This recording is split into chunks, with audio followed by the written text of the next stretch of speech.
I like the Lissandra pick here, just going back to what worked for them top side of the map earlier on in the season.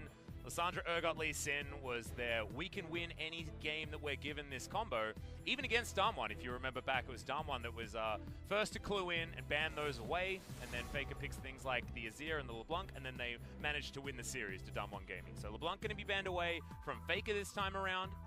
We'll see whether they're going to be able to make things work. Of course, remember, we are on 9.3. This is post-hotfix, and things have changed since the Kesper Cup. So right now, if SK Telecom ends up banning Zoe, DAMWON probably just respond with Lissandra for a ban. And instead, it's actually going to be a Nocturne, so heavy emphasis on the jungle bans, not wanting to give away the Galio Nocturne combo. I like this a lot, because SKT probably is going to pick the Zoe if it's left up. And Siva is the choice of ban here against Teddy. So maybe we actually see the solo lane being held on to, and an 80 carry picked up here. Of course, the bottom lane has been shown, but no, the power pick of the Zoe for SKT, and SKT hold on to their ability to pick up a Draven if they feel like it after seeing the entire draft for DAMWON Gaming as well. A lane that could certainly create some priority against that of the Galio and Kai'Sa. If you want to talk about first turrets going down, Draven is one of the champions that can Kova's been looking at that stat. He's like, oh no, one of us needs to take that first turret. How can we do it? We're not going to get the Ezreal, which is a 13-minute first turret take, it seems like, against the Kai'Sa in almost every single matchup. And instead, it could be the Draven as, oh, Punch. This will be an exciting one. Remember, the first time DAMWON Gaming are facing SKT with Punch on the roster. Punch no stranger to SKT, and Punch also felt the wrath of SKT. Most of the times he played against them while he was playing for Kongdu Monster. So, Beryl is going to look for Punch's pickup here, and Punch wants as much control in the early game. Oh no, this would not be control in the early game, as Skarner going to be picked up here. Certainly the fastest farming tank jungler that you can pick at the moment, but not going to be challenging Lee Sin if he finds him in the jungle. And this is an interesting team composition. We'll talk about what both want to do when the lovely team here shows us the graphics before we jump into the game. But if you're SK Telecom and you have a pick left, I actually really like, they're hovering the Xayah, saying, hey, if Skarner wants to try to Righteous Glory flash in and target me, I'm just going to R away, lock him up, and then I'll get QSS later. And so this is an interesting battle of team compositions. I don't often actually get to see balanced team comps going up against one another in LCK, which is quite surprising when you think about it. But both of these teams have tools to work with, and it's not as clear-cut as something like Sandbox's game 1 yesterday. Yeah, it's not one of those games where you see just priority lanes for everyone and then a farming jungler, and then you can see just already from the outset, this is how the early game's going to go. It's going to have to be a mistake in the mid game for this other team to get back in. This is priority everywhere for both teams. We've got a whole lot of different options, and it will come down to item timings to see who can actually capitalize on what their comp can do. Both junglers looking for level 6, so early game will teach us a lot about where these lanes are naturally going to go. Very exciting to see what DAMWON and SKT can make on the Rift this time around, because the lanes are looking spicier than a lot of our drafts. Galio, Kai'Sa, Syndra, Skarner in Jace, so looking to have a lot of pressure in the mid and top lane, while Skarner takes his time with match and counter ganks, trying to get priority that way and transition into an explosive mid game with nukes and picks. But on the flip side, for SK Telecom, Urgot, Lee Sin, Zoe, Xayah, and Alistar. Lee Sin needs to escort Urgot and Zoe out of the laning phase and transition into his level 6, where at that point, definitely is a lot of mid and jungle synergy, able to get kills and picks. Let's jump into game number 1.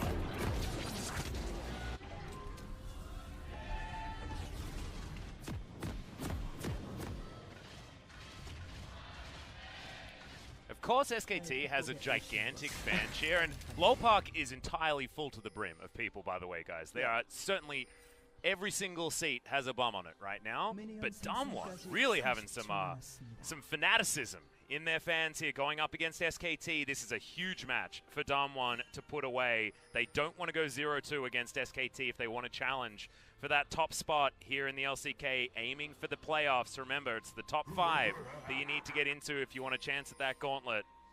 And DAMWON are certainly teetering between in and out at the moment. And I'm not referencing burgers. Well, starting this off, just relatively safe starts across the board for SK Telecom and DAMWON. Neither team really looking to take too aggressive of a start. Skarner just controlling his own spires. Yeah, it's going to be picking those ones up. And LS, I want to ask you about sort of when these teams want to start firing. When do we want to see DAMWON getting things done here on this map? Because I look at the Skarner and I think we want to wait a little bit before we get things done. Well, so the Skarner is looking to just counter and match gank Lee Sin at every angle because the Syndra doesn't need any help to beat the Zoe in the one-on-one, which is also why we see Faker taking teleport on the Zoe with Spellbook to try to make it out of the laning phase, and you can see the cleanse on the Syndra just not wanting to get hit. So it's really on Clid to offset the top and mid imbalance early on, and if both mid and top can make it to level 6, that's when even the opposing team of DAMWON has to begin to be respectful for Lee Sin ganks, and they lose out on their priority advantage. If Urgot can get to Ninja Tab Eyes and a first armor item, Jace loses all control of the lane. Wow, and so, look at really that. DAMWON with priority bottom side of the map, and Punch is able to fully Clid out of the way of the first Rift Scuttler on his Skarner. Yeah. That is huge news for DAMWON in the early game. This is a fantastic win right off the bat. You can see that Skarner, he already has priority heading to the left-hand side, and he's up a camp to boot. So definitely not the situation that you want to be in. You can see Showmaker managing his mana extremely well. He's going to get level 3 here, almost able to get the crash. And look at Skarner. Yeah. Just north, going to be able to steal away a Wraith camp, Raptor camp. Yeah. So, caster. Yeah, I know. Well, I mean, look, it used to be Wraith Camp. It was Wraith Camp for the longest of time, so I think you're okay. It's a bit of a shout-out to the old camp there as Clid. He's going to turn up, wants to be able to steal this one away, will be able to grab it here, but all of the popcorn chicken went to Punch, so I guess he can hold on to that one. Has the exact timer of that camp as well, as the red buff will be taken here by Clid. So no 3 buff or anything like that for the Skarner, but if you're talking about Skarner 3 buffing, you've got a gigantic mismatch in the jungle, and there is certainly none of those when you're talking about Clid. Both Rift Scuttlers going over to Punch is just huge. What we're seeing right here is Faker actually shoves the wave really hard, and he's looking for like a cheater recall where you can see the Syndra can't really know, wait, where did Zoe just go? And so Showmaker expends all of his mana trying to get the crash as fast as possible. But in doing so, Syndra's recall, while it is 5 CS greater than Zoe, it doesn't really provide that much of a net gain in terms of battle stats. And so Zoe's still going to have the teleport available inside of the lane, and now she has better control. Oh no, Khan is going to miss the disdain, gets boot back there from Noguri, so Clid doesn't find his way in for his first gank of the game. I want to talk about this top lane a little bit as well. We saw the highlight graphic showing the Conqueror Jace wanting to do battle against this Urgot. I love it. It feels so Noguri to go Conqueror Jace. Well, it does provide him with a much stronger ability to duel and get into the melee range and look for solo kills, and that's basically what you think of when you think of Noguri, is he really wants to let you know that he's trying to carry the game and trying to dominate and win the laning phase, and that's just basically his style. And interestingly, that used to be Khan. Yeah, Khan's looking into a mirror right now in top lane. And also that's Khan's champion as well. I mean, Khan known almost purely for his Jace when he first came into the LCK. Wish we saw something like his Riven, but not going to as of yet. Beryl and Nuclear just holding on to things here down towards the bottom side. Clid unseen for the moment as Marta is thinking about when to flash headbutt pole. And he's going to get in. Doesn't even need the flash this time. Q's going to land onto Beryl, who flashes after the taunt comes in, finds some Winds of War. Wants to get a trade back here as the Ignite. Is not going to be enough. Punch launching himself forward now as Marta very low, but there's a teleport. Comes in at exactly the right time. It's backwards and forwards. The flash comes in from Teddy. First blood goes to Noguri after the teleport, but it will be a sacrifice as everyone uses everything, and Faker even able to make his way down with the teleport. The advantage there from the mid lane, a lot expended, 1 for 1. And that was a really close encounter right there by DAMWON and SK Telecom. It looked like it was going to be really decisive actually in the side of SKT. We'll talk about it in the replay. And then everyone's teleports coming in. You can see even on the minimap, Syndra wasn't able to convert the mid pressure into a plate. Yeah, that's actually a big deal because I thought that SKT had blown a lot and then managed to not get first blood and only go 1-for-1. So could have been a problem as we're going to have a look at it once again. It's a good taunt coming in from Beryl. Galio recommits back in, but Teddy not wanting to use his flash and his heal for the last auto attack, and Beryl coming back in to try to offer anything that he can. He actually manages to get another Q out, and then everyone's teleporting down into bottom lane. Faker wasn't really needed for this. He ended up picking up the kill, steals a flash, tries to do some damage here onto Kaisa. But in the end, DAMWON, they end up making out with a pretty big advantage from all that. Yeah, Nuclear going to go back. He grabs himself Bilgewater Cutlass. Does mean that back timing is known. SKT are going to use it to grab this first Ocean Drake, and an Ocean Drake pre 7 minutes certainly is better than any of the other Ocean Drakes that you can possibly get. And Urgot, Zoe, and Xayah are all going to be very pleased with being able to expend their mana with a little bit more reckless abandon. Teddy, of course, will most likely be heading towards his Essence Reaver as item number 1. But before that, we'll still not have as many issues with the mana. Corrosive Charge landing here under Noguri on the top side of the map is no big deal as Punch does have a ward down. Khan's going to be able to face check that one. But look at this Skarner. This Skarner is playing like he's a Kayn or something like that. You know, like, what is he doing? He's so aggressive on this pick, is Punch. This Crab knows absolutely no boundaries. And the Lee Sin is actually falling quite far behind to it, which is really surprising because Lee Sin's supposed to be the one that you would think has priority, has control in the early stages of the game, whereas his laners are the ones that shouldn't have been in the driver's seat. But interestingly enough, actually, it looked like Faker was winning the early laning phase. Well, the thing that I actually really like about this is that there's a whole lot of different factors that play into what Punch was able to do. And Showmaker getting that early shove in the mid lane and then Punch acting on that so perfectly was just beautiful jungle play around what your team is doing and not necessarily an individual play that we see out of Punch. So just really smart stuff coming in from DAMWON as Faker lights Showmaker on fire, and he's going to go home. Looks like Faker doesn't actually want to let him recall, but in the end, doesn't want to commit anything to it and risk. Just trying to push that wave as fast as he possibly can. Skarner is level 6, almost level 7. I'm expecting to see some fireworks flies. Syndra going to come back into the lane, meet the wave that Zoe's crashing. Meanwhile, Punch, wanting to optimize this route, will start the Gromp before the blue, then hand it off to Showmaker. And Punch has a big opportunity right now because Faker's gone full disrespect against the Skarner. Often we see from Zoe's, especially out of the last one that we saw against the Skarner, it was first item QSS. Immediately picks that one up, and I mean, it's not a bad one into the Syndra as well. You want a bit of magic resist to stop them from doing true damage to you and killing you with one rotation. So Faker makes his way topside, is spotted on a vision. That's a really beautiful bubble that lands there, but Khan only able to offer back a powered-up Corrosive Charge. Noguri's going to be absolutely fine. So Showmaker and Punch, I want to see them work something out here in the mid lane, but Faker is just keeping himself as out of there as much as he can. Something I want to point out really quickly, too, is the Blade of the Ruin King will be the first item of choice for Jace. And I guess it's trying to go into synergy with the Conqueror, looking to just try to utilize the attack speed in the melee form. Well, this was a favorite of Smeb, actually, when he was playing the Jace. This was certainly his Jace of choice build. But it does mean that he wants to be staying in the lane and really just dueling. Up against Khan, it's not about the burst damage, it's not about the siege. It's about keeping that split push happening on the Jace. He can certainly do it, and it certainly does work. So Noguri just changing up the playstyle of the Jace this time around, and I'm excited because I like seeing champions used in different ways based on the compositions that you have. Right now in mid, Syndra with that blue buff able to... Wow. That was a really nice stun, yeah. Faker didn't care about it at all, loses 100 health, but it looked cool. Yeah.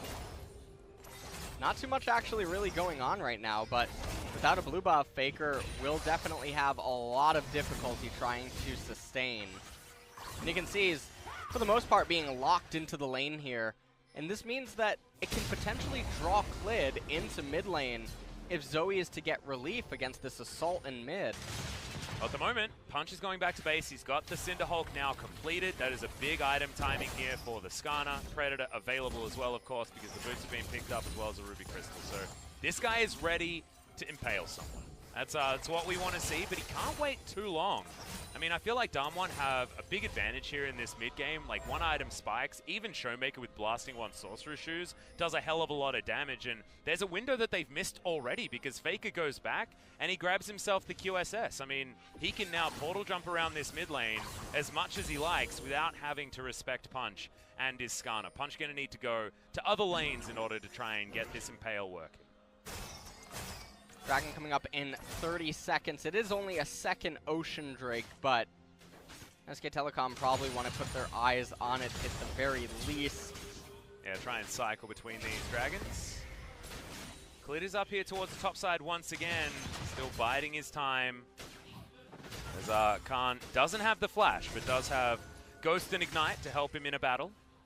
This has been something that Khan's done before. I feel like he's telegraphing that Lee Sin's actually here. His movement doesn't look congruent with the story that you don't have your jungler in close proximity. Yeah, Faker picks up the cleanse with his spellbook and now going to go back to teleport as he has to blow the cleanse. And Punch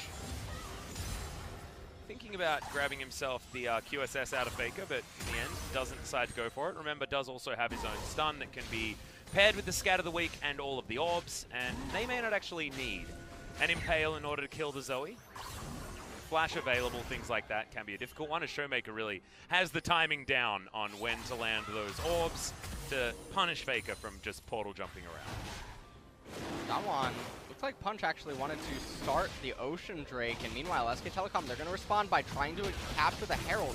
Still a minute and a half left on the turret plates, and so this would be a very big victory for SKT in the event that they do get it for free. That is a lot of damage. Yeah, Showmaker taking down to about half health here, and that means that as he moves over towards this Rift Herald to try and help it, he is a sitting duck if he's hit by any of these trouble bubbles. Faker once again going to get that damage across. Beryl doesn't have the taunt for a few seconds, and SKT secure that Rift Herald, basically based on what Faker was able to get done with all of that poke damage. Headbutt Pulp comes in from Faker, looking for more. Another trouble bubble. That's the flash taunt landing in the backline. Cleared. Very close to going down, but thankfully for SKT fans, isn't going through. The flash in from Khan gets the multi-man. Fear and Nuclear has to Killer Instinct in order to get himself out.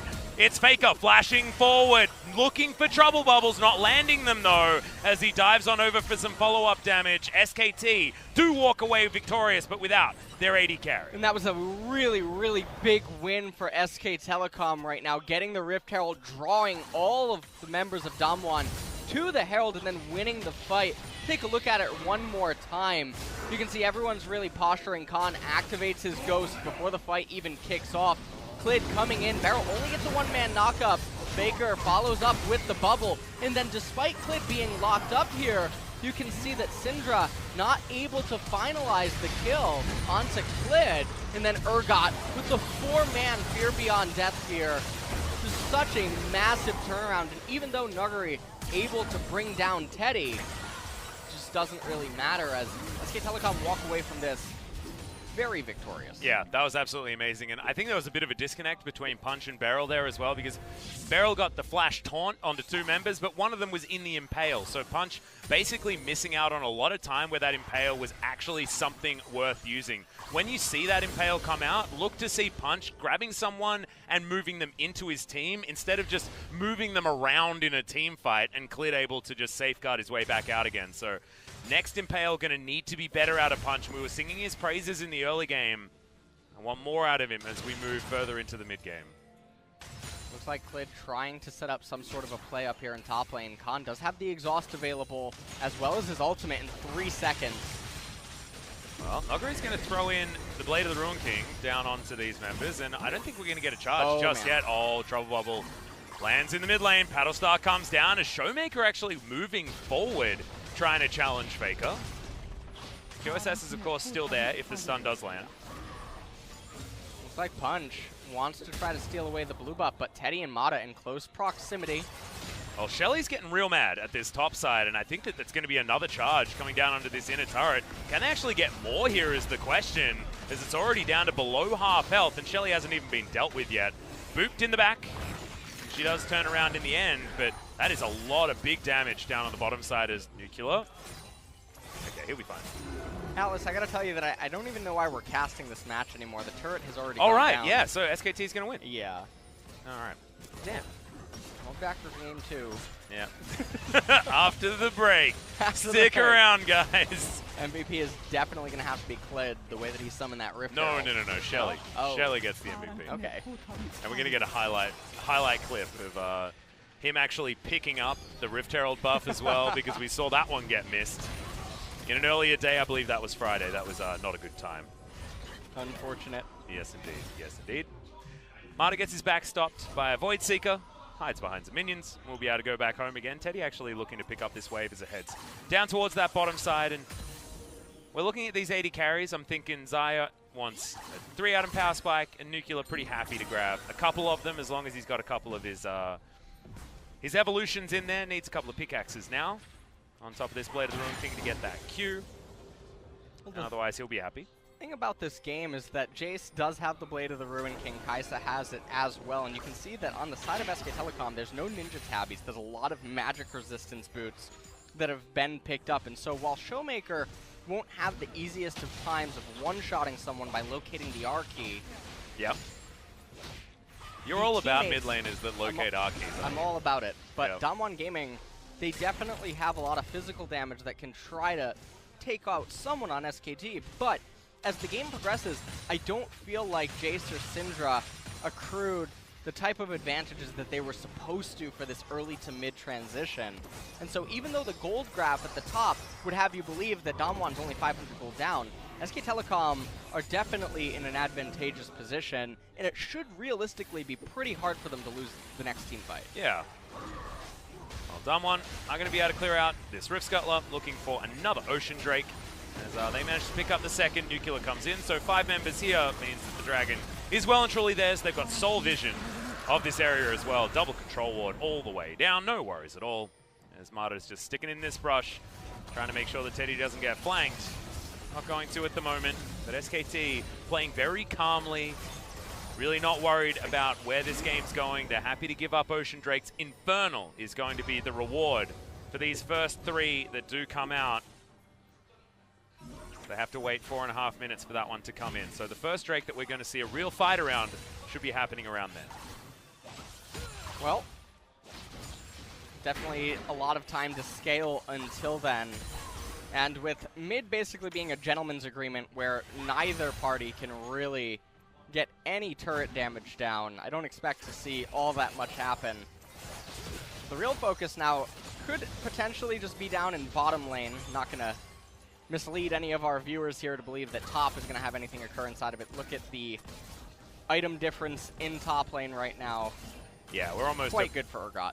Yeah. We're almost at Black Cleaver territory for Nuguri, but doesn't have it just yet. So you're right. As you can see, the Purge Shield is the entire burst rotation of Nuguri, and thankfully he does have the Conqueror and things like that in order to get a bit of extra damage in there. But Faker, look at it. He's booking all the way towards Nuguri. That's a very early Fear Beyond Death. And the bubble lands. I have a feeling he's going down, and Khan's going to be able to pick that one up. Even though he doesn't get put into the grinder, he still gets put into the Death Chamber. This is a really good tempo relief for SK Telecom, as the top tier 2 turret, it doesn't exist, but Jace isn't a champion you ever want to have fall behind. And he's such a crucial part to their team composition due to the lack of armor on SK Telecom's side, so putting him further and further into the grave is definitely one of the best things that SKT could be looking to do this game. Yeah, I actually really like it. I feel like Nuguri's playing exactly how he has to, because he needs to be putting on pressure in a side lane. He's the reason why DAMWON have, been able to play side lanes at all. That's why he has the Blade of the Ruin King. He's doubled down into that play style, the Conqueror there also. And, Syndra can't play side lane, right? If anyone's going to be in a side lane, it's going to be the Jace, and he needs to create pressure down there, otherwise things can fall apart for this composition that DAMWON has put together for themselves. Interesting to know also, I mean, you mentioned the Syndra. She picks up an Oblivion Orb for herself, and there's not a lot of healing on the side of SK Telecom, so even if you convert it into Morellonomicon, you're just basically getting 80 AP. Well, you're forgetting that this is Showmaker, and he builds those 3 items on every single champion ever. turns out Luden's that into Oblivion Orb and the Sorcerer's Shoes, even though Oblivion Orb was nerfed, didn't matter. That's still what he gets every single time, is that's a Trouble Bubble onto the Gargoyle. Nuclear lands the Void Seeker, but of course he's not going to be diving in onto this SKT squad, and it looks like we got the ARAM upon us. USA. Oh dear. We're getting an early preview to the the LCS briefly here in mid lane. But also, we're getting a demonstration of the fact that DAMWON have a hell of a lot of wave clear. So they will be okay if you've got Nuggery moving over there and Showmaker, then the minions do not last very long at all. So Baron is up. It's been up for about a minute. And look to see these teams vying for vision around that area, because that's what they're going to need to break open these turrets, as Showmaker continues to just destroy minions in this mid lane. And last time we saw the Syndra, it was in the hands of Tempt, and Showmaker is demonstrating that he's having a much better time on the Rift this time. Yeah, it's a very good CS score, and touching on something that we were just talking about a second ago, why criticize the Oblivion Orb? Well, you know that eventually Teddy will also pick up a Quicksilver Sash, and so there's going to be multiple targets with magic resistance on the side of SKT, so you would just be better off investing into the Void Staff up front unless there's some sort of healing that you're trying to target on the side of SKT. So Showmaker, in a way, is actually stunting his power for the mid to late transition, and that could prove to be fatal for them in upcoming team fights.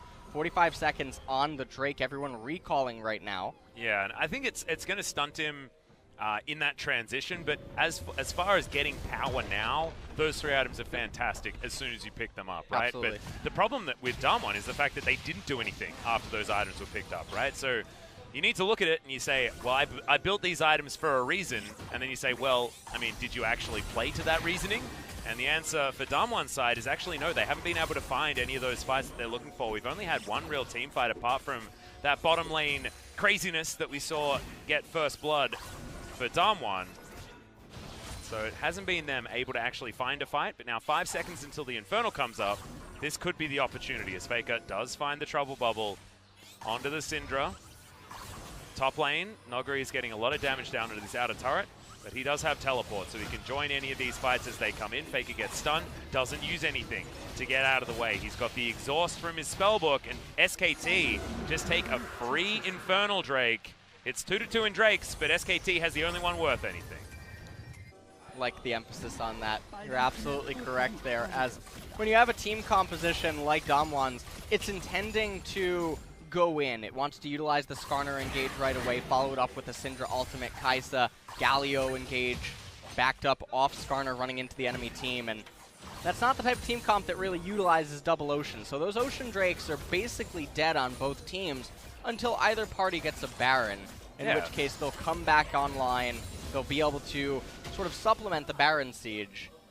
And looking at the DAMWON comp, I actually really like it, right? It's fantastic pick into all-in on the 4v5 that you can create for yourself, right? So, and it does that very, very well. With Hero's Entrance and the Killer Instinct, it means the bottom lane can follow up very easily as another bubble is going to land in the back line. That's on the Syndra, which could be a huge deal. Mata wanted to get that flash pole in on top of him, but can't actually close the distance. Didn't want to overcommit, and SKT just grab the map advantage and move on. Almost 4 minutes until the next Infernal Drake will be coming up, and we can see that already Teddy beginning to get that magic resist. He's going to stack that up, and Faker also has an Oblivion Orb, but what you'll notice is that the enemy team does not have almost any magic resist, so the Zoe going to be dealing quite a bit of damage. Oh, Punch predatoring forward, all the skill shots do miss. DAMWON an opportunity to try and get something in there, and you can see Punch is champing at the bit. He knows that he needs to get something done. He knows that the next Impale needs to be good, but it's been 25 minutes in this game. One Impale has gone down, and it led for an exchange that wasn't in DAMWON's favor. The Skarner pick, once again, much like what we saw from Spirit, not working out very well here as Paddlestar. Going to go a little bit wide there. SKT wanted to get this siege, and they do get some meaningful damage on that outer turret mid lane. Nuguri, though, on the bottom side of the map is able to push this wave up, can actually collapse onto this turret, even out the turret score, and will actually create a gold lead for DAMWON Gaming against the run of play. A lot of this lead is mostly being found inside of the CS department across the board. Even though SK Telecom do have more kills, not too much is coming from it. Well, Nuclear now has the double evolution, I believe, unless he needs to complete the Rage Blade in order to get that supercharger powered up, but I know he does have at least the 100 AD to try and grab the evolution on the Q. So the Acathian Rain going to start hurting here from the Kai'Sa. The Kai'Sa getting more and more difficult to deal with as this game goes on. And you can see this Syndra, 650, just pure farm disparity bounty on top of him. Showmaker is at that stage where the one-shots can come in. It's only a QSS worth of magic resist, which isn't a massive amount from Relinomicon and the Luden's Echo, and this advantage that he does have, especially in the levels, that's a 3-level advantage coming in from the Syndra, and that will be a gigantic amount of damage once level 16 is hit for this mid laner. Minute and a half now until the Infernal Drake. You can see a ping goes down on the top lane for SK Telecom. Can't quite see the minions, so I don't know if it's coming in or pushing against. But, oh, a lot of damage. Yeah, aggressive positioning there from Showmaker, but we're not going to find the trouble bubble on the side of SKT. And Faker, we talk about Zoes all the time and what they need to do in the mid-game. Faker needs to be hitting bubbles. He needs to be hitting paddle stars to soften up the members of DAMWON, because we know what they want to do. They want to get a pick, and then they want to go in. They can't do that if their health bars are low, but right now, they're all full, and they're sieging up on this outer turret. Teddy gets tagged, but not going to be too worried about it as Khan goes into his stopwatch. Punch not going to get hit by anything in DAMWON. Oh man, they are just skipping around each other. Both of these teams not quite sure about going in as Punch goes for the flash, but it's a safeguard to get cleared out of the way. Oh, Barrow looking like he maybe wants an engage, ends up blowing his taunt. Oh man, it's desperation that you can see. Headbutt pole, Mata sees one that he can take down and just eats the gargoyle for breakfast. Khan in the front line, you ain't gonna do anything to him. And SKT, this is what it looks like to have cool heads and calm, collected play. They just let the other team run into them, and as soon as they see an opening, they take it. Yeah, and that's what the two team compositions are trying to do. It's a balancing act around the Skarner engage with the Syndra follow-up and Jace poke.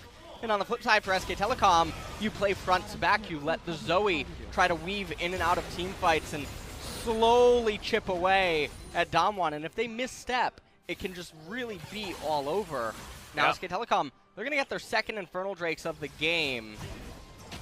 Yeah, this gold lead that SKT have is basically nothing. 1,000 gold means very little at this stage of the game, but those two fiery dragons are really boosting the damage of this squad, because if you have a look at it, it's a crit-based hyper carry, it's a Zoe, it's so much extra damage available with all of that scaling.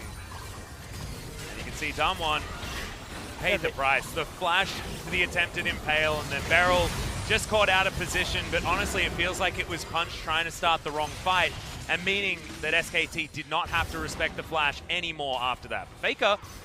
Mata does have to use the ultimate on himself. Not entirely sure what just happened there off screen, but he's going to be fine. Just won't have that big button for another little while. And SK Telecom right now, they're only ahead by about 200, 300 gold, but do not let that mislead you, as DAMWON is really going to be hard-pressed to find an answer in this game, as they're really far behind, assuming that team fights are taken on even footing. Yeah. The thing that I'm looking at for DAMWON is, can Nuguri demand two people to meet him in a side lane? And I think the answer at the moment is no. I think that Urgot's probably happy to sit under a turret and farm, or at least play defensively and farm. It is going to be DAMWON brute forcing here in the mid lane, as Khan was, as we were talking about before, taking the minions on the bottom side, and Faker up towards the top side of the map, cleaning up their minions as well. SKT over at the Baron pit, seeing whether they can get that after giving away an objective. And they're looking to clear out a bit of vision right now, take back one of the Spires away from Skarner. And you can see Jace continuing to itemize straight into raw armor penetration. Khan, okay, Blade of the Ruined King comes in. You've got an exhaust down for Khan here onto the Jace. SKT are rotating first, but look at this. The Conqueror doing work at the moment. Khan just trying to keep Nuguri busy. There's the flash pulverize. Not going to waste any time here at all, and into the grinder you go, Mr. Jace. No heroic entrance is going to save you this time. And this is going to mean that SK Telecom can finally pick up the bottom tier 1 turret. And Khan doesn't really use anything there. He utilized spellbook spells. Yeah, he did. And so Nuguri not going to have his flash available to him for the upcoming Infernal fight, and that's really, really key. As Urgot just continuously keeps stacking on this armor, and he's going to be such a problem for DAMWON to actually face inside of upcoming team fights. As I'm trying to think of a way in which DAMWON can win a team fight at the next Infernal or the Baron, and one's not really coming to me. We see Khan in here running in with Ghost and Exhaust. Nuguri trying to flash away and saying that maybe I can stand my ground as he has Galio running to him as fast as possible, but it doesn't matter. Mata there with the knock-up Pulverize, and well, man, Punch was close to getting in there. The hero's entrance was a little bit too late. Could have actually created some space, but SKT, they timed it just right. Managed to get down there in time. That could have gone very differently because you saw how much damage Nuguri was doing to Khan, even though he had Gargoyle Stoneplate, Bramble Vest, Righteous Glory, so many extra defensive stats on this Urgot. He is actually a walking tank, even though he also looks like one. Certainly works very, very well here for the Urgot. What do you think people see when Urgot kills them? A lot of chains on their screen. I mean, in the grinder. What do you? Probably your own. Fear beyond death. Right. Something has to be going on after. I mean, if I was in I assume that if I was in a grinder, I'd probably see a bunch of guts and blood and things like that. But I guess my imagination just isn't good enough in order to say anything of note. Sorry, mate. Well, coming back to the main game, SK Telecom just looking like they're content to be very careful as they're waiting for their third Infernal Dragon. There's been a lot of Infernal Dragons spawning. Yeah, there really was sort of just like lately. Light at the end of the tunnel here as far as the dragons were concerned, because the three oceans, we got through them. Now we're at the Promised Land, and SKT, with their control of the mid to late game, were able to monopolize them. Certainly a great news story. You can give away a couple of dragons in the early game if they are those, as Faker gets himself out of the way, portal jumps, gets him back in, but DAMWON able to get some meaningful damage onto the mid laner of SKT. Certainly a good news story, because Nuclear does have the Infinity Edge complete. He's at 3 items. Teddy is mirroring him, of course, so the Xayah needs to be respected as well. But DAMWON do have a lot of firepower here. You can see Showmaker moving very far up here in this lane. I mean, this Syndra hasn't died yet so far this game, but that doesn't mean that he's been playing defensively at all. Now you've got Punch waiting in the wings. He wants to find his way forward. Flash is available. You can see this positioning from DAMWON, very aggressive. They know that they want to be able to grab that first pick off as Khan. Righteous Glory does come in there. That's a 3-man empowered Shock Blast, but that Trouble Bubble is just huge news. Coming in from Faker means that Punch has to wait for that Crystalline Exoskeleton to come back off cooldown yet again. Faker not going to be able to find that bubble. They do grab themselves the Rift Scuttler. It all comes down to Zoe. Yep, can Faker actually find these bubbles? The Infernal Drake does respawn, and DAMWON, they want to even out the Drake count and get themselves an Infernal.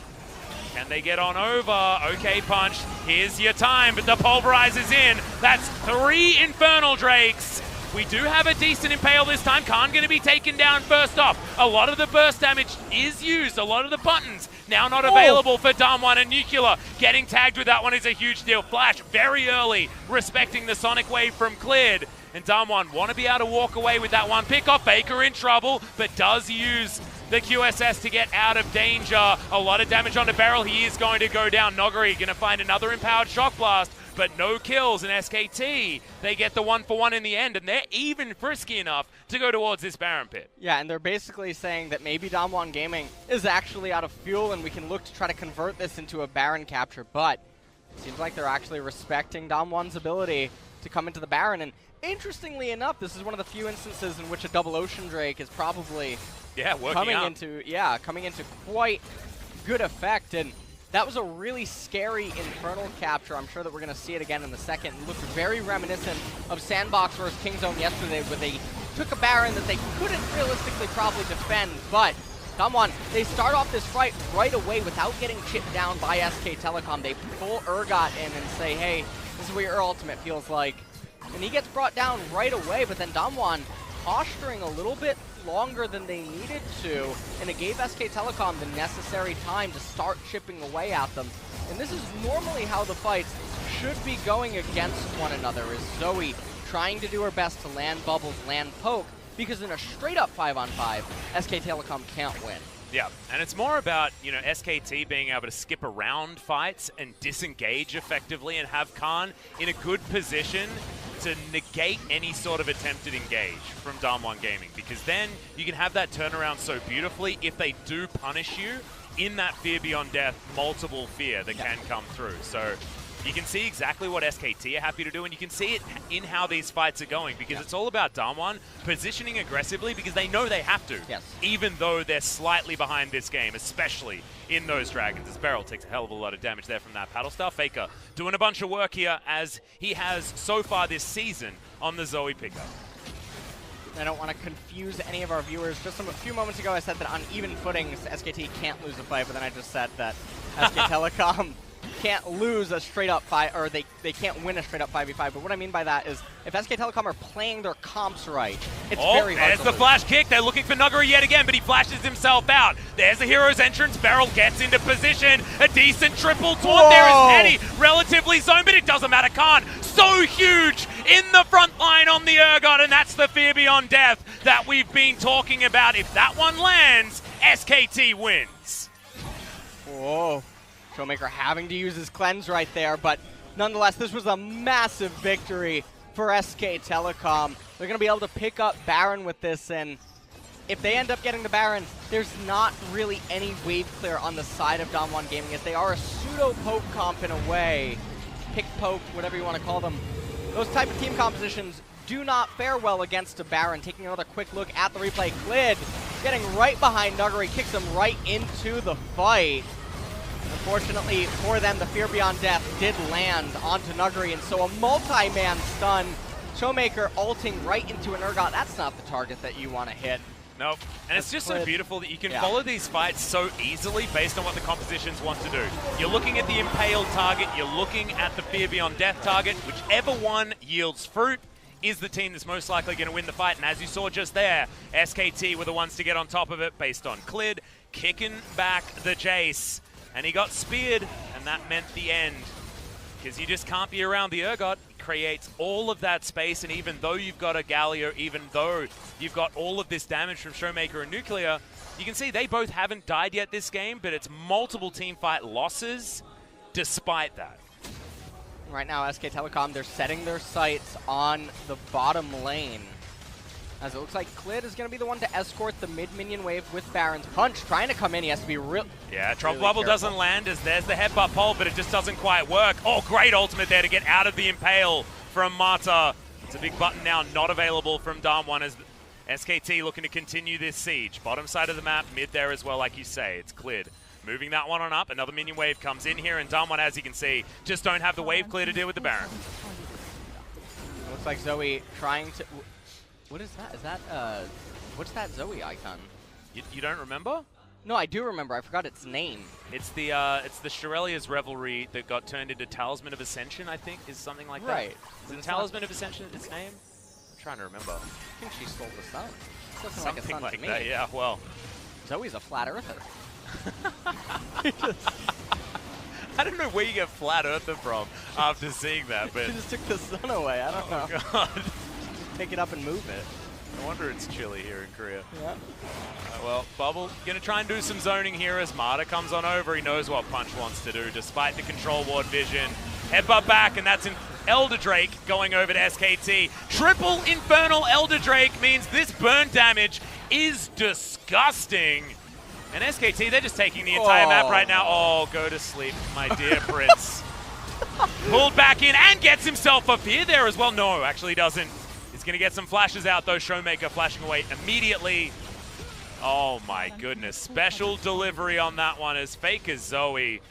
He mentioned it in an interview. If he gets it, he's going to win the game. He's very confident on this pick at the moment. In solo queue, he has almost a 9 average KDA in solo queue on the Zoe. Zoe is definitely considered one of the best mid lane champions right now, if not just the queen of mid lane in the current meta, and so Faker having yet another excellent performance on it yet again. Scout of the Week is going to stun Clid, so that means that there's no follow-up under Nogari. They only break the base in one position at the moment. Going to use the last 10 seconds of this Baron buff to get themselves out of there, and the Void Seeker is going to seek Zoe all the way back to the base. Take another quick look at it, and even though Punch does have his flash, it doesn't matter. Mata told him to get out of the way, as it was a full-on retreat at that point from DAMWON Gaming, but turns out that Zoe's a pretty good champion. And right there, Galio, you're coming with me. Yeah, just goes for the fear. Missed that fear. Exactly. Showmaker, quick fingers on the flash, able to get out of there as Khan makes his way in with his. But trading flashes with a Syndra, always good for anyone but the Syndra in that trading scenario, because she needs it. Any mobility is the mobility that you require. And SKT now turn their sights towards top side of the map. Going to be more difficult to siege now without Baron available, but 2 minutes and that one will be up again. And SKT looking just to make sure that it's very, very dark on that side of the map. Well, SK Telecom here. Elder Dragon buff is still online for another 20 seconds or so, but without any real minion waves or anything going on, they're not going to be able to force DAMWON to fight them. However, Baron coming up in 1 minute and 30. DAMWON will certainly be forced to try to enter into the left-hand side river and contest that. Yeah, and a lot of items have come in here for DAMWON, but namely, there is no Void Staff on Showmaker. So any of this magic resist that has been picked up is going to mean a lot less damage coming in from the Syndra backline. Another bubble is going to land here from Faker. This is what you see out of the best Zoes. The bubbles always seem to have a magnet, and you just can't walk up towards other ones. I mean, the bubbles fly in, and then you use that as an opportunity to engage, right? But not this time around. Faker doing it from safety and just frustrating the members of DAMWON. Nuclear still looking for that Mercurial Scimitar transform. Teddy, however, on 6 items. The Xayah is gigantic and so safe with the Featherstorm available, as well as the QSS passive. Active, sorry. 30 seconds now until Baron. Super Minion still pushing into bottom lane. Doesn't really matter, though, Nuggery in such close proximity. I mean, this is a really fast Skana, but what are the targets that he's going for here on the side of SKT? We've got Unbreakable Will from Mata. He doesn't even need to build a QSS, and he's going to be totally fine. Speaking of QSS, it's still there on Faker. It's still there on Teddy. He can grab Clid, I guess, but we've seen that before, and he just safeguards his way out. He's even got a funny-looking shield, as the Locket of the Iron Solari does come in for him as well, so he's just got a lot of tankiness. I just don't know whether he's the target that you want, not to mention the Guardian Angel, which really will negate any sort of big potential. Onto the Lee Sin. It's calm, but if you bring him into your squad, he's got 6 items, and you'll probably hurt yourself more by hitting him with his Thornmail. Gargoyle Stoneplate there as well just means that hurting the Urgot is just really, really hard. So, Punch, I'm looking at you, and I'm wondering what the heck you're going to do with this Skana pickup. It's going to be really tough for DAMWON to actually make a team fight work here at this stage of the game. SKT look like they're just trying to clear out all of the vision around the blue side jungle and surrounding Baron proximity. Well, you can see SKT going to telegraph the fact that they started up this Baron. The first it goes down so quick. Yeah, I know. It's 3 Infernal Drakes and so much damage. But DAMWON are going to be able to actually get themselves over here. Nuclear does land the Void Seeker. It's a flank coming in from Mata. Wants to get that big Pulverize, but it's not going to happen. Beryl knocked into the rest of his team, and Khan lands the Fear Beyond Death. Not going to be able to get the Fear as they kill them too quickly. Teddy just rips apart the AD carry. The first death of Nuclear, and he might even be in the death chamber when the game is over. A triple kill for the Xayah, and if you don't keep him in check, he'll destroy your whole team. And it looks like SK Telecom is saying, you know what, we don't even actually want the Baron. We're just going to get the inhibitor. Well, they might go for the game. They have a Super Minion down in bottom lane. Yeah, DAMWON, they know about it. Yeah, Syndra's going to come in here, and without the Baron buff, it's going to be difficult, but these Super Minions do last a long time, even if you're throwing those Dark Spheres at them, and first Nexus turret goes down, the second if Teddy looks at it. He'll be able to take that one as well as Mercurial Scimitar is utilized. He's down relatively low, and the Shock Blasts are starting to hurt, but the Nexus, it's the one that's going to be taken here. Faker is going to go down, but you need to kill the whole team, and they're not able to. SKT roll over DAMWON Gaming in the end. And it was a very long and slowly controlled game. About 45 minutes there for game number 1. Zooming in on Faker, probably going to get the MVP there on it's a Zoe. beautiful performance on the Zoe. And we've seen so many Zoes go this way and that, right? Like, the game is often decided on whether your Zoe can land her skill shots, and you saw Faker certainly able to do that. I have a feeling Zoe's not going to see the Rift for game number 2 because I think that has to be a ban. SKT moving over to the blue side now and shouldn't fear too much a Zoe first pick, because if the Syndra is there to punish it, you can see it's not actually able to work out. That fan was just saying all the SK Telecom players' IDs and then saying fighting. Yep. Really briefly. That one's an easy one. Even I could read that one. But you know what? I really did enjoy this game number 1. Because as I mentioned going into the game, it's not that often actually in LCK that I get to see very evenly matched team compositions coming out of the draft phase. Usually out the door, it looks 70-30 in either one's direction or something. There's something really going on, but it was interesting to see both teams try to play to their dynamic. There was one slip up at the Dragon where SK Telecom looked like they were going to be like, okay, we're not going to poke you and chip you down. We're just going to try to fight 5v5. It was really close, but then Faker able to save the day with some of the Zoe bubbles. Yeah, and then just like their patience, their understanding of how the team fights are going to go, if it's going to be an SKT win, was my favorite part of it, because this wasn't about one team not understanding their win conditions of their team composition. This was about two teams that knew exactly what they wanted to do, and one team doing it better than the other one. And that's exactly what you want to see at the highest level of League of Legends. SKT proving that they can certainly play up there, and this game was a really great tug of war to look at the end, but not a great damage number for the Skana. Do you like 4s, Atlas? I do. 4-14, 9-14, 4-4-4. You know, 4 is actually my favorite number. Is it really? Yeah. Yeah. It's gross. Not, sorry. No. It's my favorite color was green, and in my mind, 4 was green. So I made that decision when I was about 4 years old. 4 years old. Guys, we are going to be going to a short break. When we get back, DAMWON Gaming versus SKT, game number 2. We'll see whether the drafts are going to